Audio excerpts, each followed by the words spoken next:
Jadi tangannya itu ada kayak apa ya, semacam bekas, ada luka bakar gitu mungkin. Jadi ada yang menghitam gitu tangannya, pergelangannya dua-duanya menghitam. Itu aja yang waktu pertama kali kita lihat.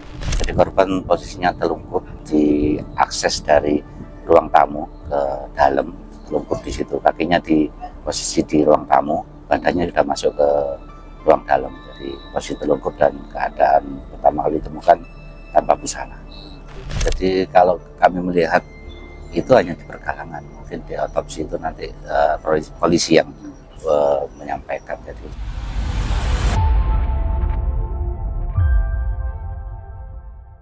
seorang nenek berinisial WI berusia 69 tahun ditemukan meninggal dunia diduga dalam kondisi tak wajar di dalam rumahnya.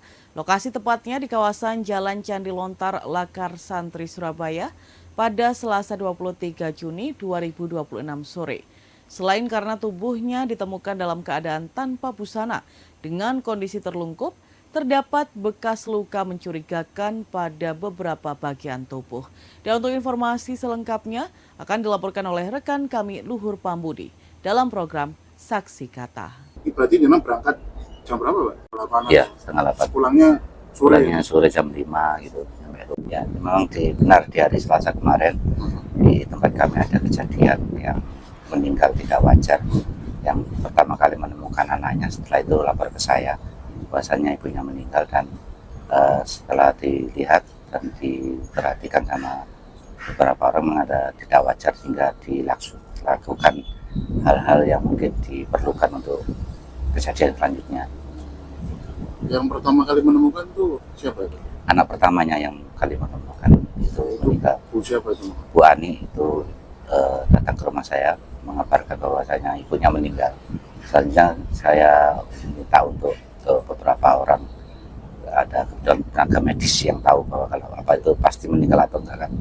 Jadi saya ajak ke rumah, terus habis itu melihat hal yang janggal itu, terus menganjurkan untuk proses selanjutnya melalui prosedur mungkin 112 kemarin yang saya hubungi untuk selanjutnya kepolisian. Setelah 112 terus lanjut kepada kepolisian. Untuk informasi yang dengan himpun Pak RT itu ya.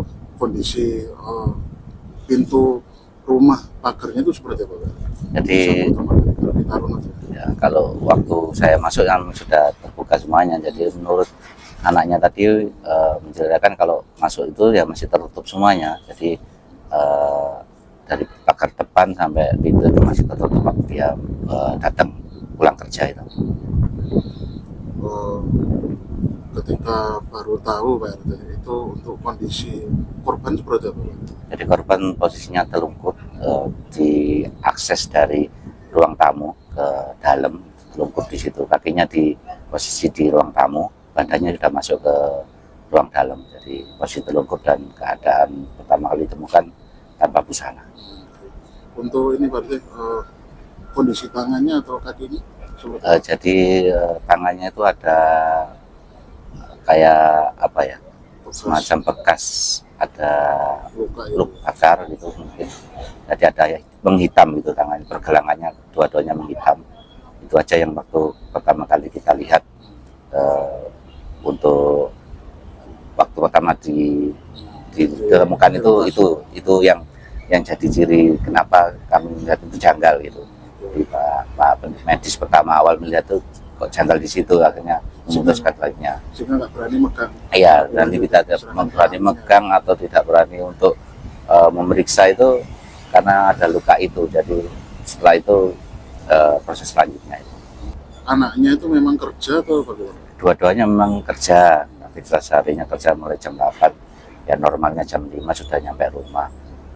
Terus ada cucunya sekolah gitu ya.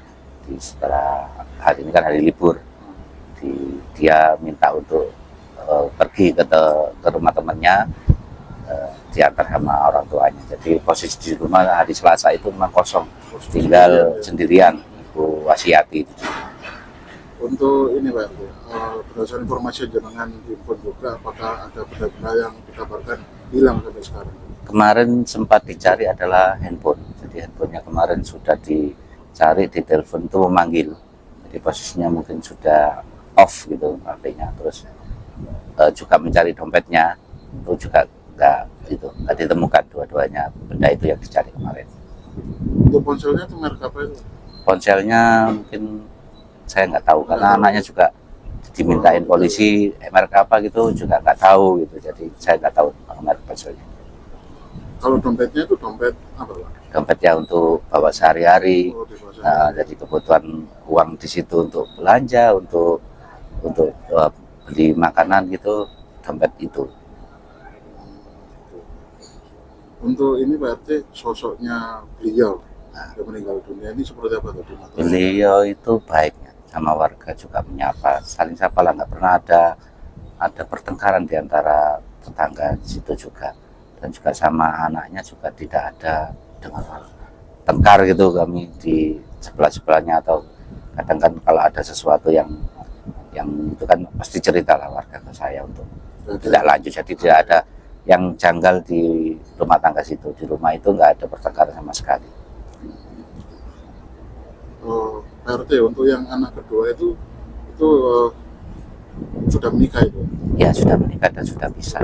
Jadi dulu masih rumah tangga dulu, tidak tinggal di situ, setelah bisa jadi satu situ namanya. Bisanya sejak apa? Mungkin sekitar 2 atau 3 tahun yang lalu. Untuk korban sendiri apakah benar buka toko kelontong juga di?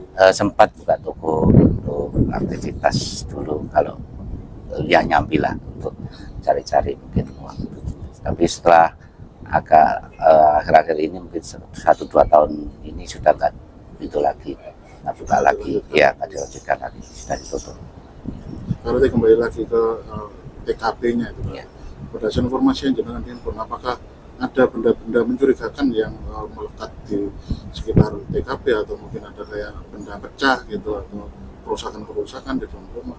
Waktu saya masuk itu memang posisi mulai dari di meja sampai di lemari sampai di sekitarnya korban itu tidak ada barang yang jatuh ataupun barang yang berserakan. Jadi posisinya rapi gitu untuk di waktu pertama kali masuk rumah itu. Jadi Nggak ada yang itu, nggak ada yang hal yang ganjil dari benda-benda di sampingnya waktu awal masuk. Untuk temuan RT, apakah sempat ada temuan yang ditemukan oleh pihak polisi di dekat lokasi? Kalau temuan polisi belum menginformasikan, jadi memang masih proses dalam polisi, jadi tidak diceritakan itu semua memang Secara detail. ya secara detail. Memang polisi masih dalam tahap penyidikan gitu. Tapi soal lakban itu memang ada itu? Lakban memang menceritakan ada lakban di sekitarnya korban, itu ada lakban. Untuk ukuran panjangnya ya mungkin sekitar 10 sampai 15 ya, sebuah ponsel lah, ya 15-30 sentian, sampai 30 mungkin 15 sentian lah untuk ukurannya. Secara spesifik untuk luka berarti, kalau Ya. kata cerita anaknya itu lukanya di mana aja? Kalau Di secara pergelangan jadi kalau kami melihat itu hanya di pergelangan, mungkin di otopsi itu nanti polisi yang menyampaikan. Jadi saya Sama nggak wajah tahu. juga memar ya? Ada informasi sih di wajah ada memarnya. PRT ini kalau kata dari anaknya ini harapannya seperti apa?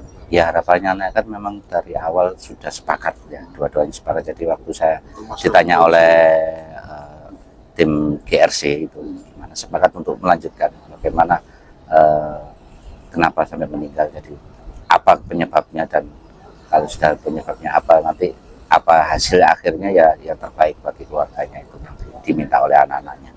Jadi harapannya memang diserahkan sepenuhnya pada pihak polisi. Ya. Dan Kasus tersebut kini dalam penanganan aparat kepolisian setelah keluarga menilai kematian korban tidak terjadi secara wajar. Berbagai temuan di lokasi kejadian masih didalami, termasuk kemungkinan adanya unsur tindak pidana. Hasil visum dan penyelidikan lanjutan diharapkan dapat mengungkap misteri di balik kematian korban. Dan Tribuners, demikian saksi kata episode kali ini. Sampai jumpa di episode selanjutnya.